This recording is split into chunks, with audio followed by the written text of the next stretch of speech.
so hard to know what to do as a parent when that news comes that your child has been subjected to some bullying behaviour. The reason it's so hard to know what to do is that the thinking part of our brain disappears and all our emotions kick in. We feel sorry for our kids, we feel upset and perhaps even enraged about what's happened to them, and we're not quite sure how to navigate our way through those emotions to come up with a decent strategy. Now, before we even think about strategy, what I want us to do is to start to get prepared for those emotions when they come along, and what's the right level of emotional response that your child is looking for, because they're looking for help. They're not going to come and tell you that there's a problem with bullying in their lives if they think that your response is going to be unhelpful.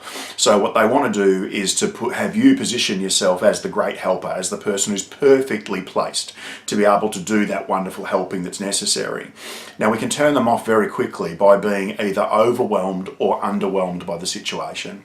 So if you were to think about your emotional response as potentially being either low, medium or high, a lowly emotional response would be, oh well, I'm sure you'll be fine, don't worry about it, and walk off. Or, oh look, if it's happening at school, go and talk to the school about it.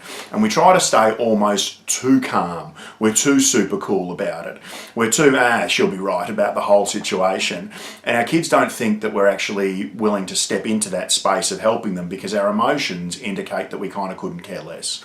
We might not care less, but we're trying so hard not to overreact that we've given the impression that we're underreacting.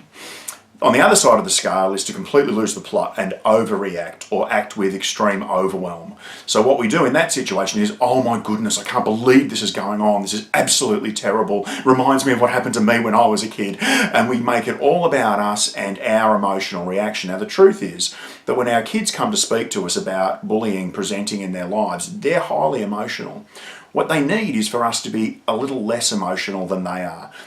They're not able to navigate a way through their own emotions, and they need someone who's just calm enough to recognise how tough this is for them and to help them do that really tricky navigation work.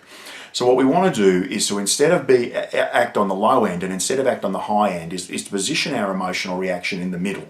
We want to acknowledge that we care, but not in a way that kind of implies that we've completely lost it. So we want to say, this is awful, I can't believe this is happening to you, come and sit down, I need to find out more about this so we can work out what to do. You're going to show that you care by investing your own time in the situation, but I'm a little calmer than you, because that demonstrates to you that I'm in control and that I'm a trustworthy person who's going to make the situation better for you rather than potentially make it worse because I'm over-emotional. Think about your reaction.